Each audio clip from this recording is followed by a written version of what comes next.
Hi, Tim here from the Marketing Doctor for Key Catalyst, healthcare market agency based in the UK.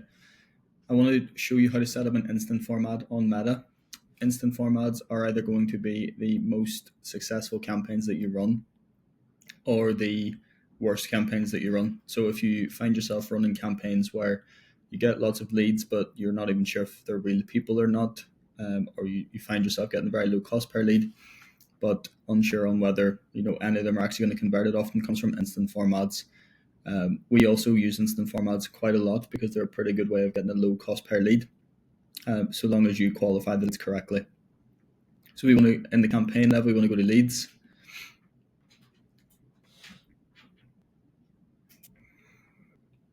From leads, I've got another video that shows you how to set this all up correctly. We don't really have to change anything here. We don't have to declare any categories, so we'll just go to the ad set level. Again, I've got a video that shows exactly how to set this up, but we're running an instant form ad. So we want to just do a single conversion event, which is the instant form. We also need to accept Meta's terms and conditions in order to make this work. Initially, I recommend maximizing number of leads, and then we want to maximize number of conversion leads once we have enough data. Keep dynamic creative off. Budget strategy is all fine. We don't want the budget schedule. Again, going over some of the basics, we want to target a specific location, especially if we are a local healthcare clinic. Placements, again, even though we're not talking about this at the moment, we do want to always remove audience network, and we want to remove this. So now that we've done all of that, we can jump into a new leads ad. This is at our ad level. This is where we would create or set up our creative, for example. But what we're going to do instead is have a look at our instant form. So this is a previous one that I ran, but I'm going to just set this one up from scratch. So form name, I'm going to call it December leads form. I always select higher intent, and I always require leads to verify their phone number. This is one of the really fast ways that you can change the quality of the leads that are coming through just this alone. We also want to then go to your intro. We want to enable background image, which is something that will be used up here. Typically, I use the same image that is being used in the ad. This only shows up in Facebook.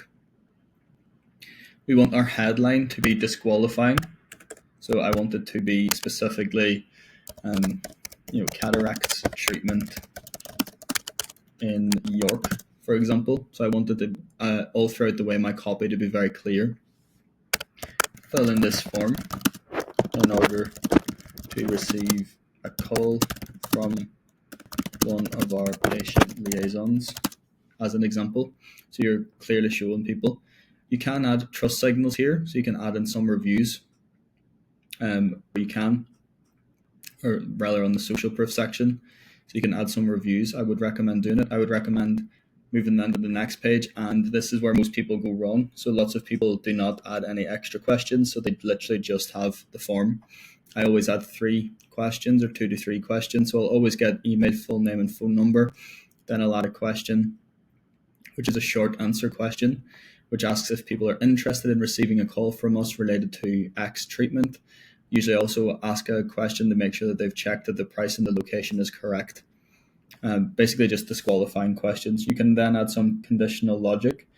This is super important because we only want some people to reach the kind of lead conversion point, because Facebook learns from your ads as well. So you only want some people to qualify as leads. So if I say, would you like a call? And the person says no, I don't want them to go fill the form. I then want to add a privacy policy. So add your clinic's privacy policy here.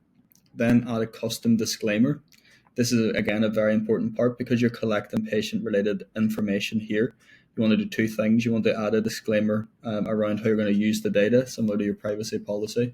You also then want to make sure that in the question part, people are aware that this is not for emergency care, and this does not constitute a patient-doctor relationship just because they filled in the form. Then you can have two end pages. You can have one end page for the people who qualify as leads, telling them what you're going to do next, and you can have an end page for people who aren't leads. The only other thing to add on this is that you can then add your phone number to if people call you, or if you've got a landing page that you've built, you can send people there.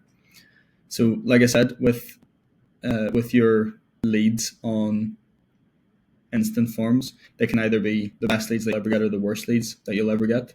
This short demonstration shows the 3 or 4 different things that you can do to make it more likely that they're super qualified rather than unqualified.